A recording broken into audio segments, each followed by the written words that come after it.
This lecture is going to talk about model selection, in particular automated model selection procedures. So the situation is this. We have a large number of possible predictor variables that we could use in a regression model or logistic regression model, whatever we're using. And the question is, which of these predictors, which of these X variables should be included in the model? Well, probably the best solution is to know a lot about the subject that you're dealing with. Oftentimes, it's called having a good theoretical grounding or understanding of the situation. So in an ideal world, we would have a strong theory to tell us which predictor variables should be in this model. Often we don't have that strong theory. So we've got all these variables, we've got to build a model. What do we do? So there are some automated procedures that choose variables that come into the model for us, and they can be useful, especially when prediction is your primary objective. So if all you're trying to do is predict whether some email is spam or not, and we have a dictionary of words and the number of occurrences in the email, we don't have a strong theory to make that prediction, but we need to get to an accurate prediction. So let's use these procedures to get to a good model. Alternatively, we could have a situation where I'm trying to do fraud detection. I'm not quite sure which variables are going to be the best predictors. So we need some automated procedure to get us there. Now, one thing to note is that whenever we add predictors to a model, SSE will never get worse. So let's go look at that equation and just try to convince ourselves of what I just said. So I think this is on page about 35.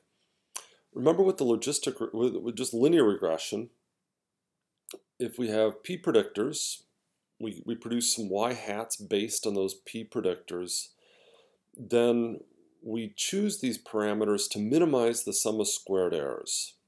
Now, let's say for the sake of this example that this last predictor doesn't do anything for the model. XP is just complete noise, doesn't add anything to the system. Well, if XP is completely worthless, then we can get rid of this by setting BP, the slope for this, equal to 0. So remember that we choose these B's to minimize the sum of squared errors. So if a predictor like B x sub p is complete noise, then the least squares criterion will recognize that and set the coefficient to 0. Okay, so then the model that has the first p minus 1 predictors would have the same sum of squared errors as that of the one including xp with that coefficient set to 0. So my point here is that when we add additional variables to this model, keep adding predictors, SSE is never going to go down. Maybe it stays the same if a slope is set exactly to 0, but SSE is always going to, will never get worse. Now that doesn't necessarily mean that we want the variable in the model. As we're going to talk about next time, we may be overfitting the data by including these extra predictors. So for now, let me just say we seek a parsimonious model. We don't want predictors in a model that aren't going to add explanatory power, and we have to find some subset of our p variables that give us a good prediction. Now there are two approaches to finding these variables, and these two approaches keep coming up all over the place. in machine learning and statistics. Sometimes they're called selection and shrinkage. So what selection does is it identifies certain variables that we want to keep in the model. It throws other variables out of the model.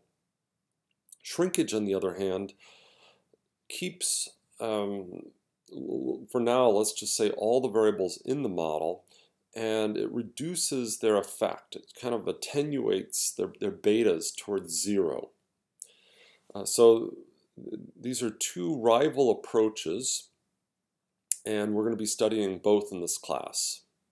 All right, let's start with the selection approach. So how do I find a good set of predictors? Well, in general, this is a very hard problem. Why is it hard? Because there are many possible combinations of variables that go into a model. So if you think about having p predictors, every predictor is either in the model or it's not. So there are two possibilities. And if you have p variables, then there are 2 to the p possible models. Okay, so let's just take a p of 2. If you have two x1 and x2 as candidate variables, you could have neither in the model, just the intercept model. You could have x1 only, x2 only, or you could have both. So there are 2 to the 4th or 4 possible models.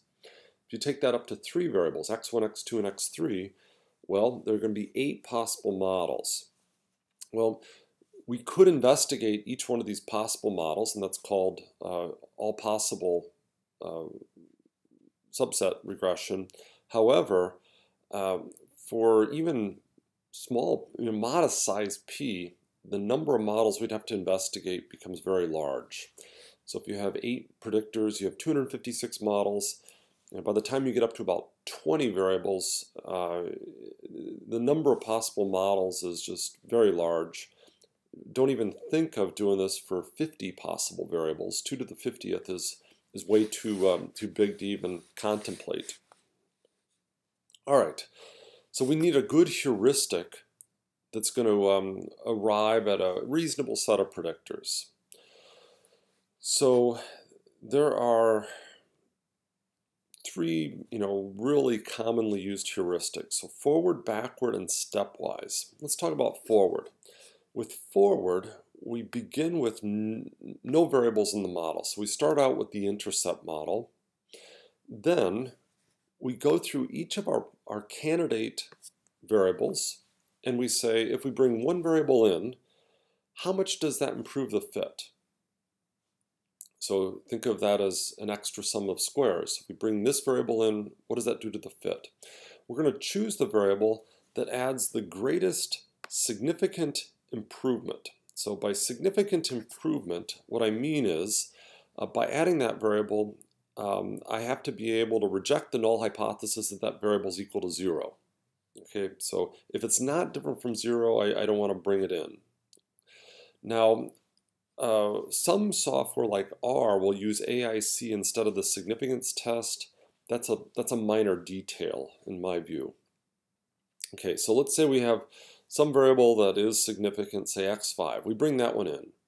Now we repeat this until there is no additional significant improvement. So then with x5 in the model, I go through all the remaining variables and I say, if I could add one more variable to this model that already has x5 in it, which one would come in? So let's say it's x7. Now I have x5 and x7 in the model. I repeat this. I go through all my variables and see if I could add one more variable to x5 and x7, which one gives the greatest significant improvement. And I keep doing that until I can't add any additional variables that are significant, or in R's case, that decrease AIC. That's forward selection. Now, backward selection, you can almost guess what this is going to do. Backward selection is just the opposite. It starts with everything in the model, and then it tries to drop one variable at the time. So it says, if I have to drop one variable, which one would I drop that causes the smallest decrease in my fit statistics, whether it's SSE or the deviance, whatever you're using. And as long as that, dropping that doesn't cause a significant change, then we drop it. And we keep doing that until we can no longer drop anything without increasing AIC or causing a significant decrease. When we get to trees, we're going to call this backward elimination pruning. So we're pruning variables from the model. Forward selection is we're growing our tree. Stepwise is kind of a combination of the two. There's different versions of stepwise. Usually we begin with nothing. We try to add something. Then we see if we can delete something. And we go through this until we can't change anymore. Okay, so that's stepwise. Now let's look at how these algorithms are done in R. So go back to the click ballpoint pens example. So remember with click ballpoint pens we had 3 predictors. We had adds, we had reps, and then there was a wholesaler efficiency variable that took 4 possible values. I've decided to dummy that out. So the 4 values were poor, which I'll make my base category, fair, good, and outstanding. Our dependent variable is sales. So let's start out with nothing in the model. So how do we do that? Well, we fit an intercept model. So we regress sales on 1, we get the intercept model. Now to fit a stepwise regression in R, one way to do it is with the step function. There are other procedures that the book by James et al. Discuss. You can use those if you like. I'm just going to use the base step procedure. And what we're going to pass to step is some fitted object. So let's pass this starting model. And then you have to specify a series of other models that you wish to investigate. Okay, so that we do this with the scope command. And I say, well, let's offer up adds, reps, a dummy for fair, a dummy for good, and a dummy for outstanding. And let's just get the F tested while we're with it. Now let's walk through the output. The starting AIC value is 386.5. Now, we're only going to add variables to the model if we can improve on this. So remember what forward selection does is it considers all the candidate predictors. So here are your candidate predictors. And it says if I brought this in, how would it change the fit? Now, how would it change the fit should ring a bell. We're really just talking about extra sums of squares. So let's go back to our discussion of extra sums of squares for a second. That was on page 44 in my packet. So here are the click ballpoint pens. And remember, if we bring adds in to the intercept model, we improve it by 463,000 something or other. If we were to bring reps in, we improve it by 465,000. So those numbers are exactly what's going to appear on the page we were just on. All right, so notice if we bring reps into a model that has nothing but the intercept in, it's 465,000. Adds brings us that much. Okay, so what is stepwise going to do? Well, it's going to bring the variable in that improves the fit as much as possible. Well, what improves the fit as much as possible? Reps. Now, technically, R is only going to do this if AIC improves. So does AIC improve? We can get an AIC from these sums of squares, and it turns out to drop to 328. So 328 is better than 386. So 386 is actually shown down here. None means you're not bringing anything into the model. Okay, so notice this is an improvement. Either of these models offer an improvement. Stepwise is greedy. By greedy, it's going to do the best thing for this step, which means bring in reps. So here's my next model. I now have a model with reps in. Notice my new AIC is the 328 from up here. So what does R do next? It's going to try adding every possible variable, and it's also going to try to delete reps, but that would be pretty silly. But nevertheless, it checks that. Now let's just take a look at this number, 57,617. We've seen that number before. So what exactly is that number? We'll go back to slide 44 for a second. That number is the extra sums of squares if we bring adds into a model that already has reps in it. So we saw how to compute that way back when. And so notice 50,617, that's exactly what R is finding here. So let's go back to that. So this is just saying the model improves by this much if we add adds to reps. Okay, notice AIC gets better as well. So let's do it. So we bring this in, and now our new model has an AIC of 307, and it has these two variables in. Now, what does Stepwise do next? It's going to try to add these other three variables. It's also going to try to delete adds and reps, but those are both pretty powerful predictors. Now, what this is saying is if we brought the outstanding dummy in, our sums of squares would improve by this much. But would that be a good idea? Well, the answer is no. So for a number of reasons. First off, it's not significant. So the algorithm's going to stop because I can't reject the null hypothesis that the slope for outstanding is 0 if I've already got adds and reps in.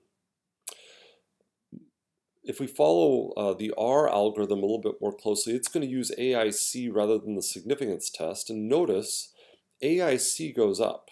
Now remember, AIC imposes a penalty, which is 2 times the number of parameters in the model. We've added 1 degree of freedom if we bring outstanding in. The decrease in AIC doesn't cover that 2 penalty, and that's why AIC we're better off without having that thing in. Therefore, the algorithm stops. And so our estimated regression equation from this procedure would be reps plus adds.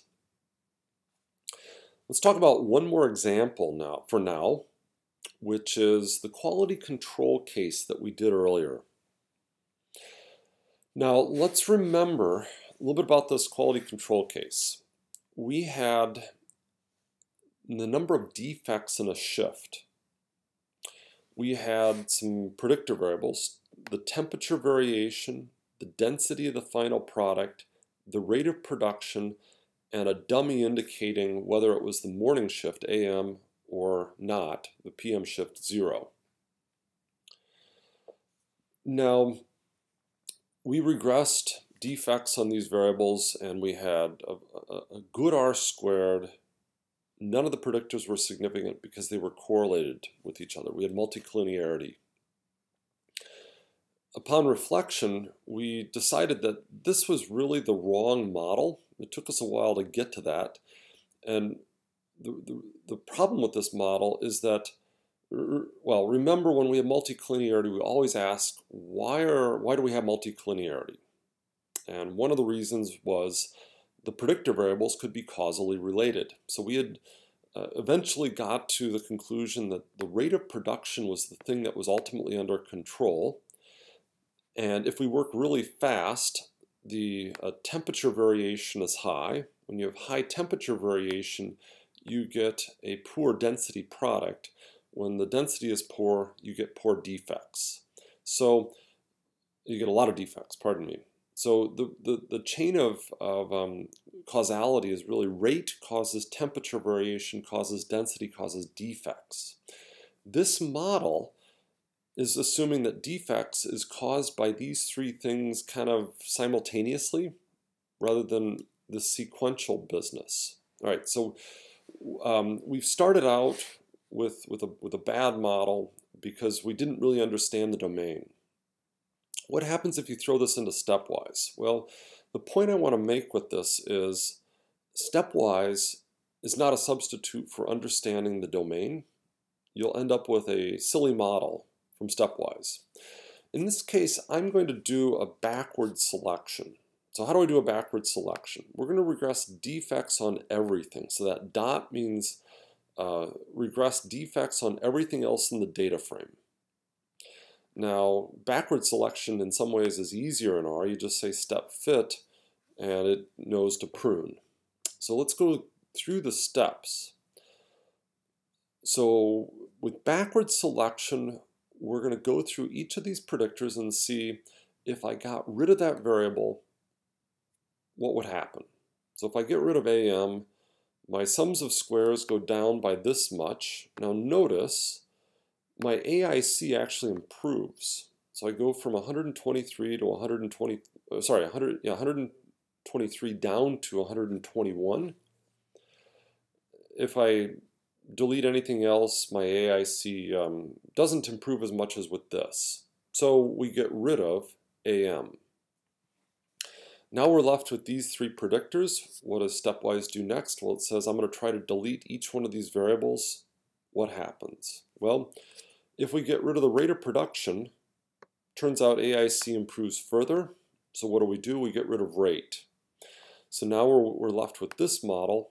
However, if I delete anything else, it's like I cut into the muscle and AIC goes up. So we're not going to cut anything else. This is our final model. But again, this model isn't very actionable. So how do I reduce temperature variation? How do I reduce density or improve density? The answer is you slow down. So just blindly throwing stuff into Stepwise is not a good idea.